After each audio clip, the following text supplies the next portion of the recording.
Hey guys, Shashan Midget here. So I'm doing a video on my favorite AR that I own. This one I built about 3 years ago, close to 4, but it was about 2020 is when I put this together. And I've never made a video on it for YouTube. I'm gonna go ahead and start with the lower receiver. So I'm gonna pop the pins here. The lower receiver is a Palmetto State. Now, some people do not like Palmetto State. I think they do a great job, especially on their lower receivers, because they're such a great bang for your buck and you don't have to assemble them. Now, you can change things like I have on this, but it's just kind of a convenience factor, and it's just the best bang for your buck. And they do have a lot of nice barrels on some of their nicer uppers, like the Saber series. Some of them have FN barrels in them, like their premium ones. They do have cheaper uppers that are, you can get a complete 16-inch upper for like 300 bucks, but it's gonna have a pretty cheap barrel in there. So I'll just start from the back and go to the front. So this is an SBA3 PDW brace is what they call it.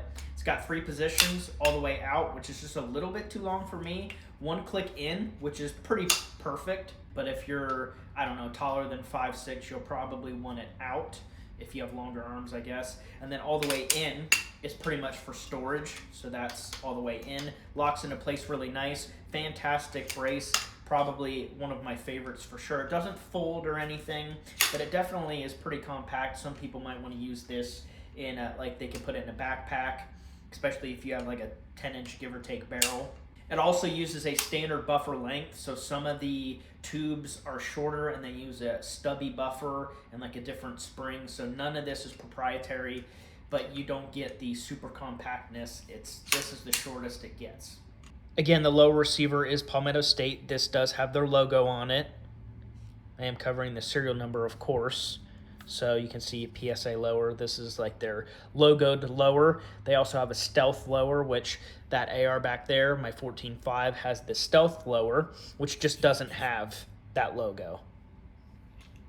I have wanted to get some laser engraving done on this thing, and I just haven't found somebody that has done it. I haven't really gone around to gun shops and asked or anything. I'm considering getting my own laser engraving, but I do want to do that eventually on this lower and my 14.5 back there. My 14.5, I want to do something on both sides. This one, just this side, because again, this side's got the PSA Cross Cannons logo.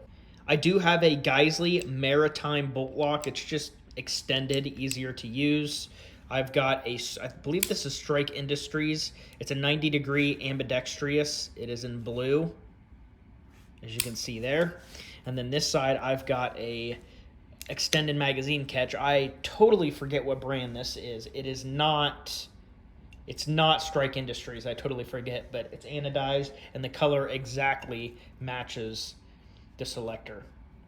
And then the trigger in here is a Rise Armament Rave 140. Spent about $100 on it. It's a 3.5 pound. Fantastic trigger. Absolutely love these.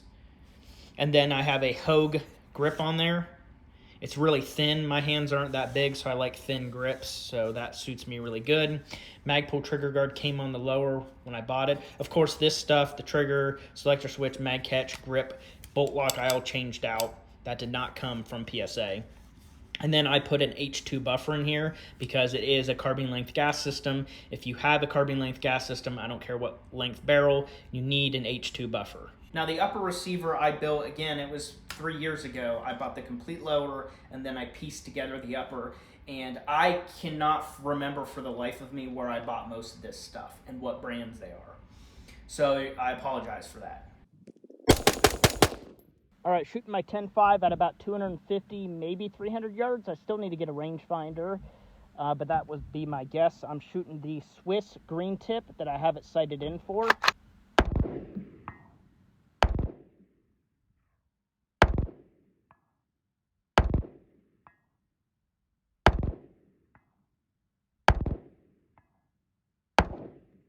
Pretty good, I only missed one. Now for the bolt carrier, I just got this. It is a White Label Armory PVD coated blue bolt carrier. I have the same bolt carrier in the 14.5 down there. It matches my pieces, so that's why I got it. I got a really good deal on this. Brand new, it was 95 shipped. The other one I spent 120 shipped, about a year apart. This is a 9310 bolt head on the end of it. And again, this is brand new. I have not actually even fired it since I put this bolt carrier in here. The charging handle is Breek Arms. It's a extended and ambidextrous charging handle. This is my old bolt carrier. I'm giving it to my brother as a partial Christmas gift because I don't have any use for it and he does not have any spare parts for either of his ARs. So this is a Palmetto State bolt carrier. It's nitrided and it has a 9310 bolt head. It's even labeled there if you can see that right there. Now this has some wear on it. I would say it would easily last another 5,000 rounds. This has seen about 5,000 rounds in that AR, the 10.5, and I have never had a single malfunction with this bolt carrier. So again, I have never had a malfunction with this gun, ever, and it has had about 5,000 rounds through it over the course of 3 years. Again, this was the bolt carrier that's been in there until a couple days ago. I bought this white label armory, popped it in there, and I'm giving this to my brother just because he has no spare parts whatsoever. And this bolt head could easily last another 5,000 rounds is my guess. And the carrier itself could last, I don't know, 15, 20, 25,000 more rounds because the bolt head is really the high wear part. The carrier itself, they very rarely fail. Again, I have the white label armory bolt carrier in here. I've been very happy with it. Probably, this gun's probably seen, I want to say 2,000 rounds, maybe close to 3 with that bolt carrier in there. I have a binary trigger in here as well, so it goes really fast, you know, shooting a lot of ammo through it, so it has seen a lot of use. I do have malfunctions every now and again, but that's due to the binary. I've never had a malfunction on semi-auto. When you go into binary and you're really letting it rip, every now and again there's a malfunction, but that is not due to the bolt carrier. So the optic on the receiver is a Holosun 510C. This is a holographic optic. This is one of my favorite optics, hands down. My brother actually liked it so much, he bought one for his 10.5 as well. He copied me, and the same thing with the trigger. He just liked both of those things, so got him for his. They're about 300 bucks, pretty nice quality. Happy with it overall. The backup sights I have on here are made by Tacticon. I've had these for a while, but I just put some replica Troy airsoft sights. Actually, they were Classic Army. I had those on here for a while, but then I dug these back out of my drawer there and put them on here because I had an issue with these. Long story short, when my friend was firing the gun, one of these pieces literally fell out of the sight while firing. I literally still have the video and you can see it fly out. Well, I contacted them, great customer service, veteran-owned company, and they sent me the right piece. I ended up Loctiting it because it's the piece that threads in, and after shooting the gun, it unthreaded itself, and then it popped out. So red Loctite on both of them so that doesn't happen again.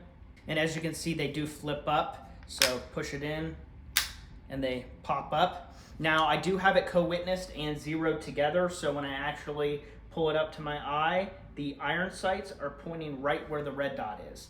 Now, the red dot's already zeroed, so it was really easy to switch the iron sights because all you have to do is just adjust them to the dot.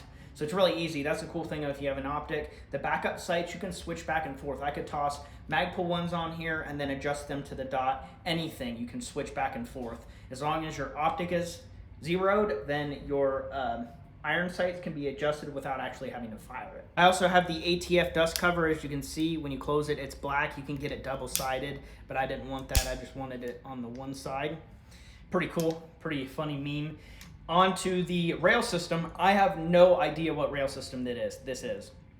No clue, don't remember where I bought it. It's an M-LOK rail with the top portion cut out, and it's unmarked. There is no marking on here whatsoever. I think I paid 50 bucks for it, so it's a pretty cheap rail, and I've had no issues with it. Doesn't come loose. It's very tight to Allen wrench screws right there. No issue with it, but I'm sorry, I don't remember what brand it is. I got a sling swivel socket here. I don't remember what brand that is either. I think it's just a cheap, pretty sure I bought it off of eBay. And then there's a QD mount on the back of the brace here. So I do have a sling that attaches to that.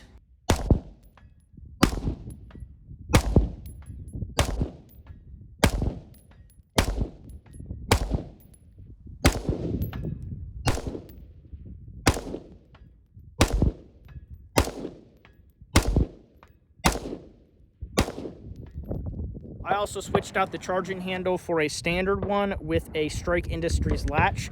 This is not staying on here. I actually took the break arms and put it in my 18-inch AR, and I purchased a Strike Industries blue charging handle, so it'll match my selector switch, magazine catch, and bolt. So that is on the way. So it's one of the latchless ones, and it's all blue, not just the latch, the whole thing's blue, so it'll kind of go with my two-tone look here.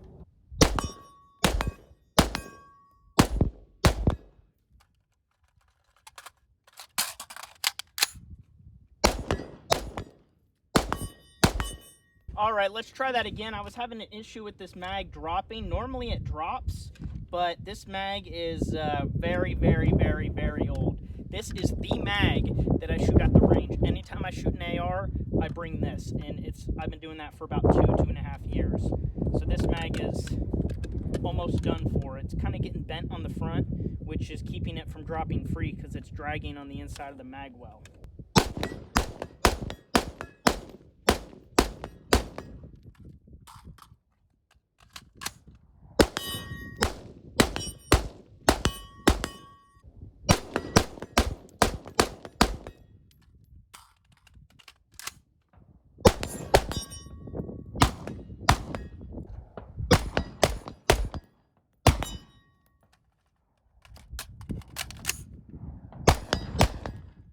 I also have slate black rail covers all over, as you can see, because it does get hot. It's very comfortable with the covers on there.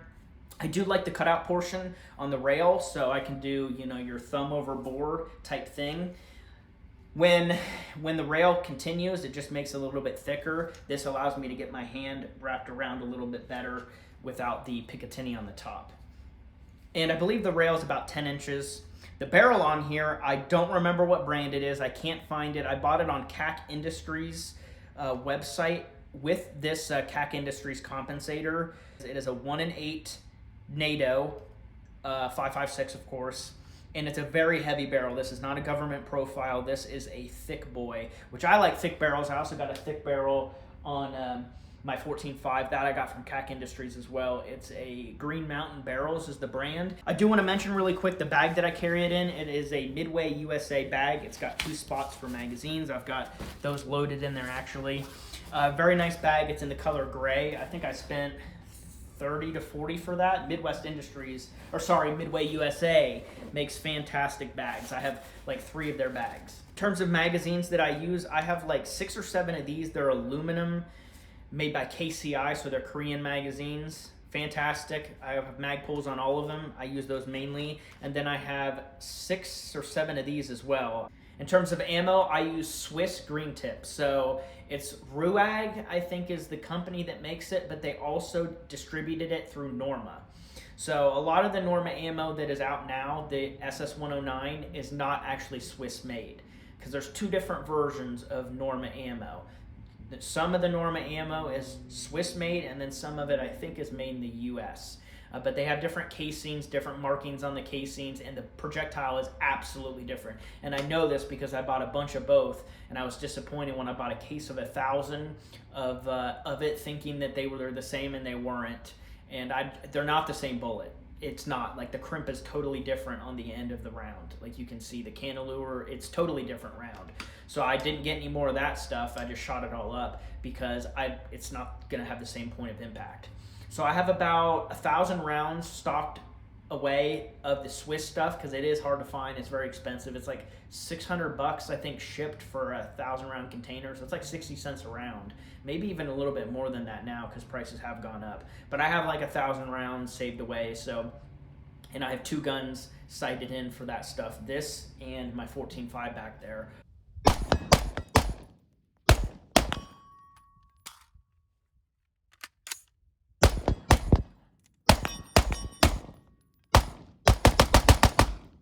Now, I don't know if you were paying attention to ejection. I know this is a short gas system, and it has an H2 buffer, which it needs.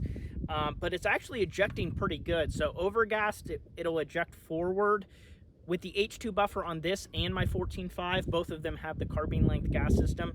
The ejection is pretty straight on. It's pretty good. Every now and again, one will kind of go forward. forward, but most of the time it's pretty perfect. And of course, my 18-inch does just fine in ejection wise because it has the mid-length gas system, so it's not over-gassed. So they're going straight out this way as well. And that is it for this video. Sorry if it was windy out here, and also that one mag was causing me issues like crazy. And also I'm just doing pocket reloads, which aren't the fastest. But yeah, this is my second favorite gun that I own. Love this thing.